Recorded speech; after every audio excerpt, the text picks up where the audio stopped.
Buongiorno, Focus Bollettino Culture Erbacee, aggiornamento. Dopo aver fatto un ripasso relativo ai principi della difesa integrata nelle prime due puntate, ci concentriamo oggi sulle prime decisioni da prendere per la difesa integrata delle culture nel 2022. Una delle prime decisioni è relativa alla difesa del mais nelle prime fasi di sviluppo. Molti parassiti possono danneggiare il mais nelle prime fasi di sviluppo e quindi molte avversità. E quindi è opportuno fare una seria valutazione del rischio e prendere la decisione a ragion veduta seguendo appunto i principi della difesa integrata.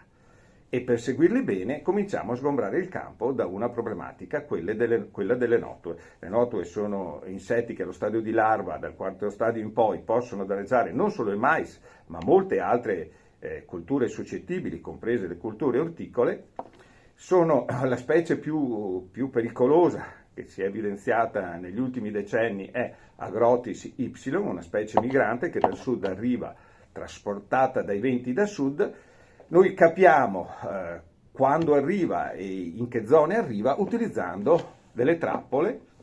Questa è la trappola feromoni sessuali varelle, con il feromone posizionato in questa posizione, viene posizionato così. In tutte le province ci sono degli appezzamenti in cui questa trappola è posizionata. Quando e se vengono catturate farfalle, parte un modello previsionale basato sulla sommatoria termica che con 5-7 giorni in anticipo riesce a darci in modo affidabile il momento in cui si forma il quarto stadio di sviluppo in campo. Il bollettino vi informerà se effettivamente le notole sono arrivate e qual è la finestra per andare a vedere in campo se le larve di quarto stadio sono tante, si supera una soglia, il 5% di piante attaccate nel mais ad esempio, e quindi se è necessario intervenire nei bollettini. Poi vengono fornite tutte le istruzioni su come intervenire nel modo più razionale e più efficace per contenere il danno.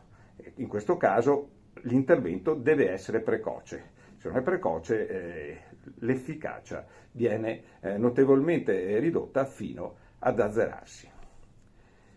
Non ha senso prevedere, fare qualcosa alla semina del mais per controllare le notole, per due fondamentali motivi. Il primo, perché al momento della semina non conosco se effettivamente arriveranno le notole e se arriveranno con livelli tali da porre un rischio per le colture del mais e per le altre colture suscettibili. Secondo, perché tutte le nostre prove da molti anni a questa parte hanno evidenziato come comunque un trattamento alla semina non riesce a controllare le notue in modo significativo qualora effettivamente si manifestassero molti giorni dopo la semina del mais o della cultura interessata.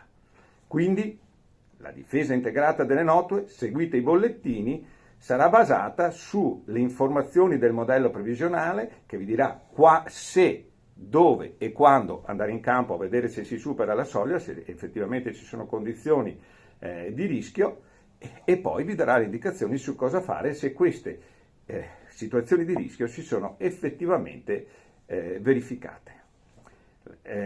Quindi seguite i bollettini d'ora in avanti che vi daranno anche indicazioni pratiche su quali appezzamenti selezionare a maggior rischio per le prime osservazioni nel caso le condizioni si verifichino.